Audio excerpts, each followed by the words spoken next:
मित्रांनो नमस्कार. मित्रांनो आज 15 ऑगस्ट. 15 ऑगस्ट 1947 ते 15 ऑगस्ट 2026 जवळपास 79 वर्षांचा कालखंड निघून गेलेला आहे. स्वातंत्र्यपूर्व काळ, स्वातंत्र्य झाल्यानंतरचा काळ आणि आजचा काळ याच्यामध्ये जमीन आसमानचा फरक आहे. आपल्याबरोबर स्वातंत्र्य प्राप्त केलेले देश कुठल्या कुठे निघून गेले आणि आज आपण विकसनशील राष्ट्र, डेव्हलपिंग नेशन म्हणूनच वाटचाल करत आहोत. आणि देशाच्या पंतप्रधानांनी 1947 ते 2047 म्हणजे आता 2026मध्ये आहोत. साधारण अजून 21 वर्षाचा कालखंड आहे जेव्हा आपल्या स्वातंत्र्याचे 100 वर्ष पूर्ण करत असू. त्यावेळेस देश विकसित राष्ट्र म्हणून उदयास यायला हवा असं सांगितलेलं आहे. मित्रांनो, ते राष्ट्र जर उदयास आणायचं असेल आपल्याला विकसित झालेलं इसवी सन 2047 साली, तर आपल्याला सदैव दक्ष, जागरूक आणि कर्तव्यदक्ष राहायला हवं. स्वातंत्र्य दिनाचा सांगावा हाच आहे, कारण आपण इथल्या मागचा कालखंड पाहिलेला आहे.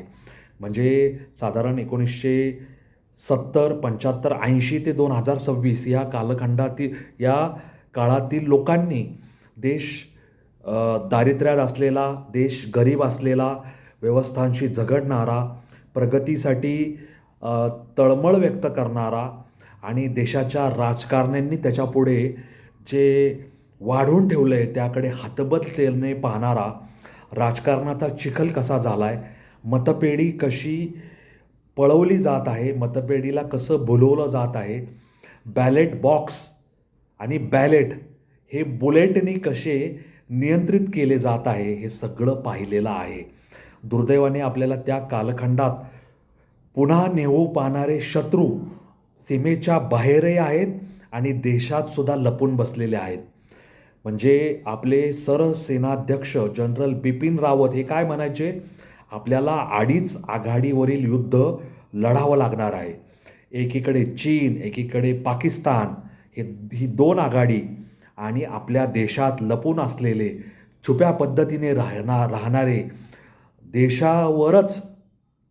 देशावरच दुगाण्या झाडणारे आणि हा देश आमची माता नाही असे म्हणणारे नमक हराम लोक या देशात जगत आहेत. या देशाची हवा श्वासाद्वारे आत घेत आहेत, या देशाचं अन्न पाणी ग्रहण करतायत आणि या देशालाच शिव्या देत आहेत. असे राष्ट्रविरोधी लोक आपण वेचून ठेचून काढायला हवेत.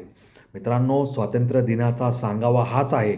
आपल्याला विकसित राष्ट्र म्हणून उदयास यायचा असेल त्याच्या आधी आपल्याला आपला जीव, कुटुंबियांचा जीव, आपला समाज, आपला देव, आपला देश, आपला धर्म, सनातन धर्म, आपली देवळे, आपल्या मूर्त्या, आपल्या लेण्या, आपली संस्कृती, आपली परंपरा, आपली समाजव्यवस्था ही जर टिकून ठेवायची असेल तर आपल्याला अत्यंत डोळ्यात तेल घालून सक्षमतेने या सगळ्यांच्या संरक्षणासाठी कटिबद्ध व्हावं लागेल. अन्यथा धर्मांतर, आमिष दाखवणं, लव जिहाद, लँड जिहाद, आपल्या लोकांना वाळीत टाकणं, आपल्या लोकांमध्ये फूट पाडणं, तू या जातीचा, तू त्या जातीचा, तो जैन आहे, तो शीख आहे, तो बौद्ध आहे, तो ख्रिस्ती आहे, तो पारशी आहे, असा भेद करून काही जमाती टोळ्या, काही आतंकवादी टोळ्या, काही जिहादी टोळ्या सीमेच्या बाहेरून आणि आपल्या इथे लपून बसलेले लोक आणि त्यांचं पोषण करणारे आपल्यातलेच काही बांडगुळ, आपल्यातलेच काही कृतज्ञ हे आपल्या जीविताला भविष्यात धोका निर्माण करू शकतात. आपला देश 1947 साली 15 ऑगस्ट स्वतंत्र झाला, परंतु देशाची फाळणी झाली. काही लाख हिंदू त्या फाळणीच्या वेळेस दंगल कत्तल होऊन मारले गेले. बांगलादेशचा तुकडा पडला. बांगलादेशमध्ये हिंदूंवर कसे अन्याय अत्याचार होतात तुम्ही आपण ऐकलंय. पाकिस्तानमध्ये सुद्धा अल्पसंख्याक हिंदू, बौद्ध, शीख, जैन, पारशी यांचं जीणं मुश्किल आहे आणि आपल्या इथे आपल्याच हिंदूंना जीव मुठीत धरून जगावं लागत आहे. विदेशातून पैसा येतोय, हिंदूंचं धर्मांतरण करा. त्यांना पैशाची लालूच दाखवा, त्यांना जमिनीची लालूच दाखवा, त्यांना चांगल्या स्त्रियांची लालूच दाखवा आणि त्यांना विविध इतर पंथांमध्ये हिंदूतून दुसऱ्या पंथामध्ये जायला सांगा.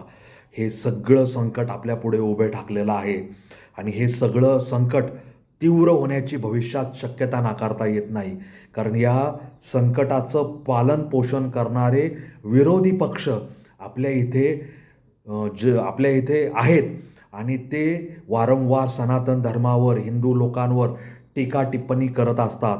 इतर धर्मियांबद्दल, पंथीयांबद्दल बोलायचं त्यांच्यामध्ये धाडस नाही. त्यामुळे तो कुठलाही मुद्दा घेतात आणि त्याच्या आडून हिंदू धर्माला, हिंदू लोकांना लक्ष्य करायचा प्रयत्न करतात. अशा नीच, अशा पाताळयंत्री कटकारस्थानी लोकांपासून आपण सगळ्यांनी सावध राहायला हवं. यांना आपल्या दारातसुद्धा उभं करायचं नाही. कारण यांच्यापासून आपल्या भगव्याला, यांच्यापासून आपल्या लेकराबाळांना, आपल्या लेकी सुनांना, मुलींना, माता भगिनींना धोका आहे. कारण हे हिंदू आणि हिंदू धर्म, हिंदू सनातन संस्कृती आणि हिंदू लोकांना केवळ शत्रू म्हणून पाहतात. त्यांना आपला अडथळा वाटतो. ते ह्या मातीला आपली माता कधीच मानत नाहीत. ते इथं राहून इथल्याच सगळ्या व्यवस्था आणि वस्तूंबद्दल अपशब्द बोलतात. इथली हवा, इथलं पाणी, इथलं अन्न ग्रहण करतात आणि आपल्यालाच आरोपीच्या पिंजऱ्यात उभं करतात. नमक हराम ते आहेत, कृतज्ञ ते आहेत, परंतु ते ताठमानेने वागतात आणि ते धर्मासाठी, त्यांच्या जमातसाठी एकत्र व्हायला आणि प्रसंगी त्यांची चुकीची बाजू असली तरी आपल्यावर धावून जायला, आपल्याला नेस्तनाबूत करायला ते तयार असतात. इतिहासात असे वारंवार अनेक दाखले आपण पाहिलेले, वाचलेले आहेत, परंतु आपण त्याच्यापासून बोध घेत नाही. बोध घ्यायला हवा, शोध घ्यायला हवा. हाच 15 ऑगस्टचा सांगावा आहे, स्वातंत्र्य दिनाचा सांगावा आहे. आपल्याला स्वातंत्र्य मिळालं, पण ते लढून मिळालं. अनेक लोक फासावर गेले, अनेक लोकांनी हसत हसत इंग्रजांचे अन्याय अत्याचार सहन करून प्राणार्पण केले, काळ्या पाण्याची शिक्षा भोगली आणि स्वातंत्र्य मिळाल्यानंतर ज्यांनी आयशो आराम केला, ज्यांनी देशात केवळ मौज मजा मस्ती केली आणि हिंदूंना दुय्यम दर्जाचं नागरिक कसं करता येईल यासाठी कायदे तयार केले, संसदेला झुकवलं, त्यांच्याच लोकांनी शिक्षण असेल, त्याच्यानंतर सामाजिक व्यवस्था असेल, त्याच्यानंतर शैक्षणिक व्यवस्था असेल, त्याच्यानंतर आपली जे संस्कृती परंपरा आहे, त्या व्यवस्था आहे, त्या सगळ्या नष्ट करायचा प्रयत्न केल्या. भारतातील पुरातन मंदिरे, पुरातन लेणी ह्या त्या काळातसुद्धा नष्ट झाल्या होत्या. त्यांची पुनर्स्थापना व्हायला हवी होती. परंतु सोमनाथच्या मंदिराला विरोध करणारे लोक 500 वर्ष हिंदूंना वाट पाहायला लावतात. कशासाठी? राम मंदिर होण्यासाठी. याच्यावरूनच त्यांची नीचता आपण ओळखायला हवी आणि अशा लोकांपासून दूर राहायला हवं. अशा लोकांपासून आपला हिंदू धर्म, सनातन संस्कृती, आपल्या प्रथा, परंपरा, आपले रीतिरिवाज, आपली जगण्याची पद्धती, आपला समाज, आपल्या स्त्रिया, आपली लहान लेकरे, आपले वृद्ध, या सगळ्यांना धोका आहे. त्यामुळे आपल्याला सजग राहायचं आहे, आपल्याला सावध राहायचं आहे, आपल्याला दक्ष राहायचं आहे, आपल्याला कर्तव्य कठोर राहायचं आहे. आपला भगवा आसमंतात डौलाने फडकायचा असेल, मग तो राम मंदिरावर असो किंवा कोणार्कच्या सूर्य मंदिरावर असो किंवा 12 ज्योतिर्लिंगाच्या ठिकाणी असो, वैष्णोदेवी मातेच्या मंदिरावर असो, रामेश्वरच्या मंदिरावर असो, कुठेही असो, तो असाच डौलाने फडकत राहायला हवा. त्या ध्वजाची काठी सुरक्षित राहिली तर आपण सुरक्षित राहू. त्यामुळे आपल्या हातातील काठी, आपली मूठ, आपला वज्र निर्धार हा ठाम ठोस असायला हवा. मित्रांनो, आपण कुणाचाही द्वेष करत नाही, परंतु आपल्या संस्कृतीचा, आपला सनातन धर्माचा द्वेष करणारे लोक आपल्या आजूबाजूला आहेत आणि ते त्यांचं काम करतायत. धर्मांतराचं, लोभ, आमिष, प्रलोभन दाखवायचं, लेकीबाळींना पळून न्यायचं, लव जिहाद, लँड जिहाद करायचं. अशा लोकांपासून सावध राहा. हाच 15 ऑगस्ट स्वातंत्र्य दिनाचा सांगावा आहे. म्हणून मी तळमळीने हा व्हिडिओ केलेला आहे. तुम्हाला तो कसा वाटला मला आवर्जून सांगा आणि माझे रील पाहत जा, ते लाईक आणि शेअर करा. मला फॉलो करायला विसरू नका. माझे व्हिडिओ पाहत जा. लाईक आणि शेअर करा. माझा चॅनल सबस्क्राईब करायला विसरू नका. एवढंच मला या निमित्ताने सांगायचं आहे. भारतीय स्वातंत्र्य दिनाच्या तुम्हाला पुन्हा एकदा मनःपूर्वक हार्दिक शुभेच्छा. आणि पुन्हा एकदा सांगतोय, दक्ष राहा, सावध राहा, सतत डोळ्यात तेल घालून आजूबाजूच्या परिस्थितीचं अवलोकन करत राहा. आम्ही सगळ्यांनी मिळून ठरवलं तर आपला समाज, आपला देश सुरक्षित आणि बलिष्ठ व्हायला वेळ लागणार नाही. चुकीच्या लोकांच्या, प्रोपोगंडा फैलवणाऱ्या लोकांच्या, झेच्या नावाखाली अराजक, अस्थिरता, अशांतता निर्माण करणाऱ्या लोकांच्या नादी लागू नका. त्यांना ह्या गोष्टी हव्या आहेत जेणेकरून त्यांना त्याचे पापकर्म करता येतील.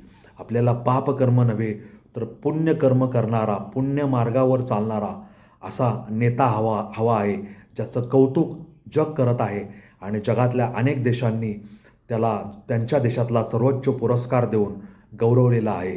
अशा व्यक्तीच्या पाठीमागे आपण ठामपणे उभं राहायला हवं.